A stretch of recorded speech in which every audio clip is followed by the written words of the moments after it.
Hey everybody, welcome back to another exciting edition of Rusty Responds, where I finally stop ignoring my fans and answer all the questions that you've been dying to ask. I am of course your host, Rusty Cage, and this is a very special episode celebrating my channel reaching 200,000 subscribers. Now you're probably thinking, say Rusty, what gives? You have over 400,000 subscribers. Well, if you wanted that question answered, then you should have asked before I made this Q&A video, so tough shit. Anyways, I got a lot of questions that I had to answer in this video that just made it way too long. So I'm releasing the full extended version through my Patreon for everyone there who contributes $1 or more a month. So make sure to become a patron to get the uncut video. Also, if you're only interested in certain questions, I listed all of them in the description with timestamps, so you can skip to that exact part in the video. So now, without further ado, let's get to the questions, and let me tell you, I got some fucked up ones this time.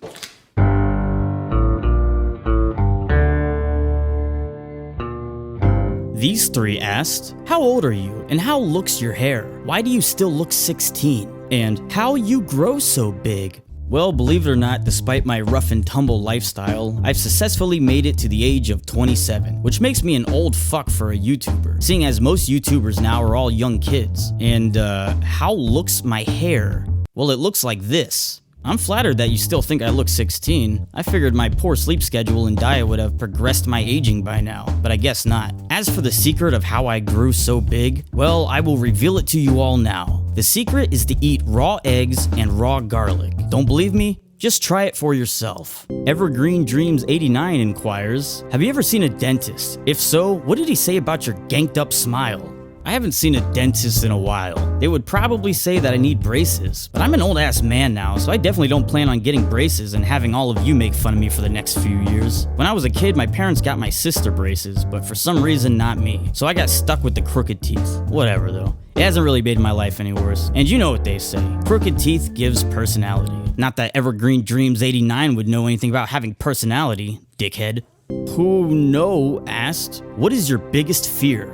Now, normally I would lie and say that I ain't afraid of nothing, which for the most part is true, but I think that if I had to say my biggest fear, it would probably be getting lost in the deep ocean on a rickety boat during a storm. I don't think I'm revolutionary in saying this, but I definitely do not want to drown. And have you seen how fucking big waves get? Fuck that. Other than that, I can't really think of anything that scares me anymore. Gosta Bjorn asks, can bananas fly? Bananas can fly. Bananas can touch the sky. I think about bananas all the time, and I really don't know why. Elio inquires, I have a question. Why are you so pale in your videos? I wonder, and that makes me worry about you. I am a white person. Oh, I didn't know that. In this case, I'm sorry if I was unfriendly, and I apologize. Heil13 asks, what would you do if you knew you'll die in 30 days? I would probably try every drug that I haven't tried before, go on a month-long bender of boozing, gambling, and debauchery, and follow it up with hours at the Catholic Church repenting for every sin that I've ever committed. Once my eternal soul has been cleared, I'd drill a hole through all my hard drives, destroy any notebooks and journals that I had, and then if there's still time after that, I guess I would spend it with my friends and loved ones or whatever. These two wonder, are you emo? Are you goth? Why do you wear only black? I wear all black because it reflects the darkness of my soul and all the pain in my life. I wear black because it expresses who I am in society. Another outcast, among the jocks and the pretty bleach blonde popular kids, alone in my world of dread and bleak despair. No one understands me but the dead and the fallen. It's not a phase, Mom. Get out of my room. Lil Mozart Damalario wonders, Rusty, do you have a girlfriend? I do. I am lucky enough to be dating the wonderful Brittany Chantil from my stick and poke tattoo video. I'm sure that by even answering this, a horde of 11-year-olds are gonna spam her YouTube channel with stupid questions about knives. So just don't do that. Don't be that fucking creep. Jason Prisco wonders, if the spirit of your girlfriend was trapped in your mother's body, and your mother's spirit was trapped in your girlfriend's body, and the only way to save one of them would be to fuck one, who would you choose? God damn, that's a fucked up question. And a tough one, too. So on one hand, I would have to fuck my girlfriend's body, but psychologically be fucking my own mother. And on the other hand, I would somehow have to get myself physically to have sex with my mother's body, possessed by my girlfriend. I don't think there's really any right way to answer this. How would I possibly even get myself in the mood, if you know what I mean, to do either? I would have to be really, really drunk out of my mind. But oh Christ. I guess I would have to fuck my mother's body with my girlfriend's spirit inside of it. Not that I would want to, but how fucked up would it be if you knew you were actually fucking your own mother and she knew she was being fucked by her own son, even if she was possessing the body of my girlfriend? I don't know, I just think it would cause a lot more problems mentally. Sorry, Mom, I didn't have any choice as to the questions I answered. I'm sure Freud would have something interesting to say about this. Well, I guess there is a third option where I just let them both die. Wait, who the fuck is even organizing this horrible situation in the first place? Zaizen asks, will you ever sell your comic book? Fuck man, I've been the laziest piece of shit with this comic. I started it like 2 years ago and all I've done is draw 10 pages. My goal was to submit it to independent comic publishers in hopes that they would accept it and want a finished issue, in which case I would sell it through their website or whatever. But most of the companies want a full series outline of the story, fully thought out. So right now that's where I stand. I have about 4 of the proposed 8 issues written out, but it'll be a little longer before I finish. If no companies want to publish it, then I'll probably just have to finish drawing it all out and try to self-publish. I love working on it, but I'm incredibly slow at drawing, so it takes a lot of time for me to complete 1 page. Maybe I'll consider crowdfunding for self-publishing if that's something any of you guys are interested in supporting. Until then, check out what I have completed so far on my website, link in the description below. Someone asked, ever try to headbang while listening to smooth jazz?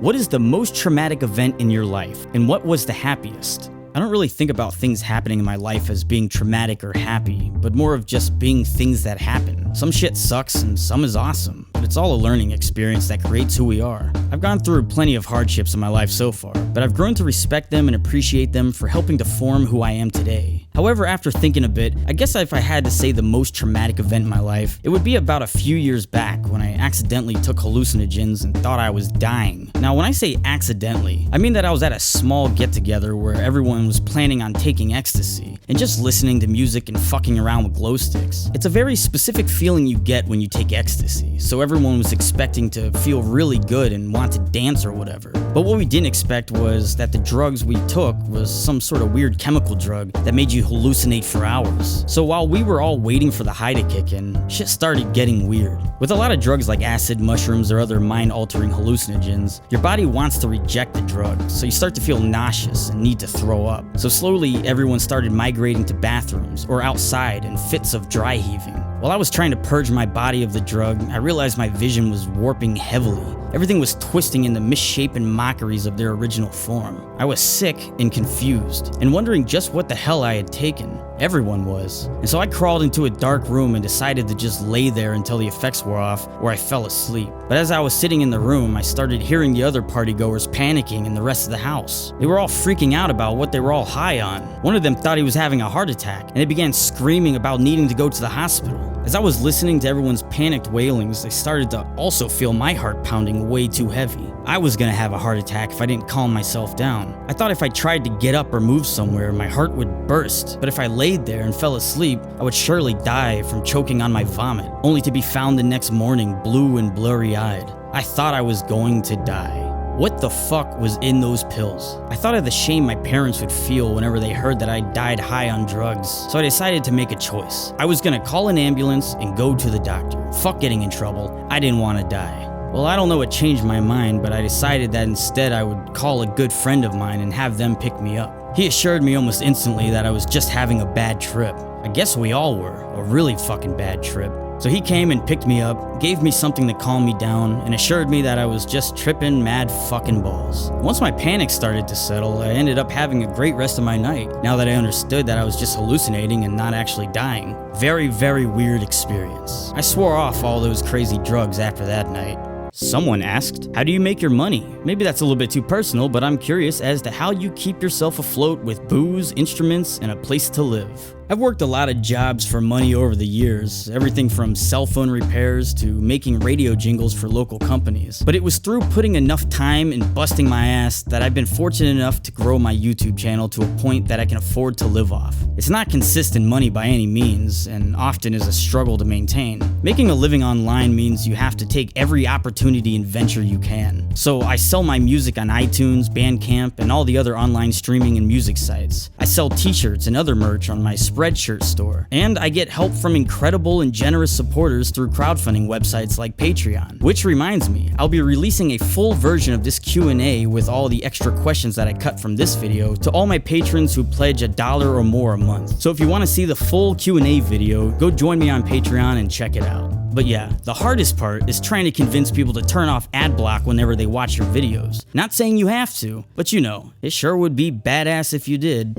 Someone asked, if you could only own one of the following, which would it be? Your knife, your hat, or alcohol? Listen, I like my collection of hats and knives alright, but I do like alcohol too, so that's a hard decision. If I didn't have a knife, I wouldn't be able to cut things. If I didn't have a hat, people would laugh at my stupid haircut. And if I didn't have alcohol, I wouldn't be able to make videos reacting to clickbait YouTubers online. But I guess if I absolutely had to say which is the most important thing to have, I would have to say a knife. Can you imagine living the rest of your life without being able to cut anything? How would I chop food? With my hat? Hikam wonders, can you tell us why your YouTube logo like that? Explain us, please. A lot of people have been asking what my logo means. I didn't even have a name for it for a while, but one clever follower suggested the name Avian Crux, which seemed very fitting. So for the official record, the bird and key logo is called the Avian Crux. As for what it means, I never really thought out a meaning. I just drew it up a few years back because I wanted to have a logo for my music. Something that looked archaic, occultish, and was easily recognizable. Some people joke that the raven is holding the key to my heart, but that sounds really dumb to me. So I've said it before, but the Avian Crux can mean whatever you want it to mean. Let it represent whatever it is you enjoy about my content, or however the logo makes you feel. Let the bird represent inscrutability, and let the key represent ambiguity.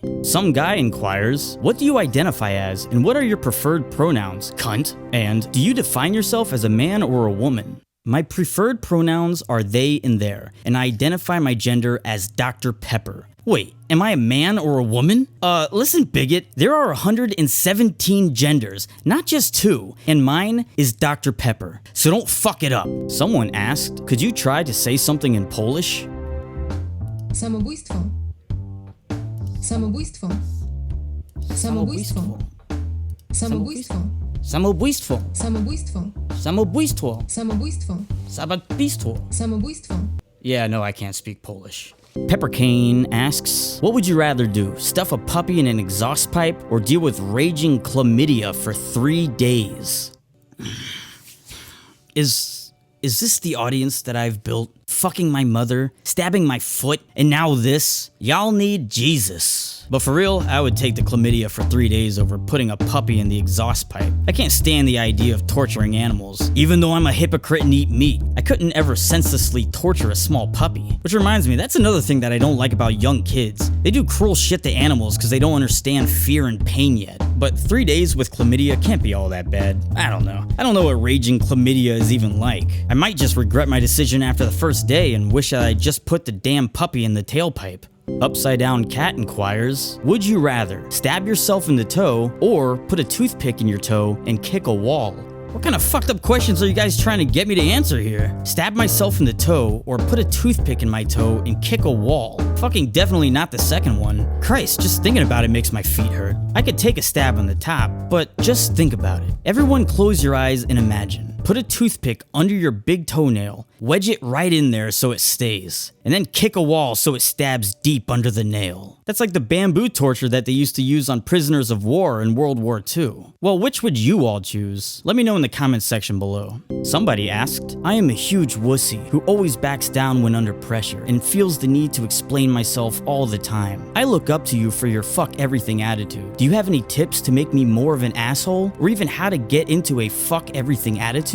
There was a time when I was younger where I constantly overly worried about what people thought about me or how they would perceive the things I did or said. I spent a lot of effort trying to appeal to everyone, but found that it left me feeling unsatisfied, as though I was living a false life without conviction in my own beliefs. Over the years, I had to learn to trust in myself and my opinions about the world, and that what I had to say did in fact hold validity. Even if a lot of people disagreed with my views or my methods of expressing them, they made sense to me, and not just me, but others as well. I think one thing that many people suffer from is a lack of genuineness, meaning that they're half-heartedly basing their actions and opinions to fit what they believe is the popular opinion. As long as they go along with the current trends, whether political views, social beliefs, clothing fashions, or whatever, and manage to avoid common faux pas, then they get a sense of safety and belonging. But by doing this, they sacrifice their own ability to contribute new and original ideas, which builds a person's character and strengthens their self-esteem. I guess for me, at a certain point, I just got tired of caring about what people thought about me. If I liked who I was and what I did, then fuck it, I'm gonna do it. I would be myself and say what I felt, even if some people might think of me as an asshole. And well, once I stopped pretending to be anyone else besides myself, I found that life became a lot easier. My peers didn't start hating me, at least not all of them, and it helped me to develop and hold genuine and honest relationships with others. I think people want to hear challenging ideas, and they want their ideas to be challenged. And even though sometimes by challenging others' beliefs, you might come off as an asshole,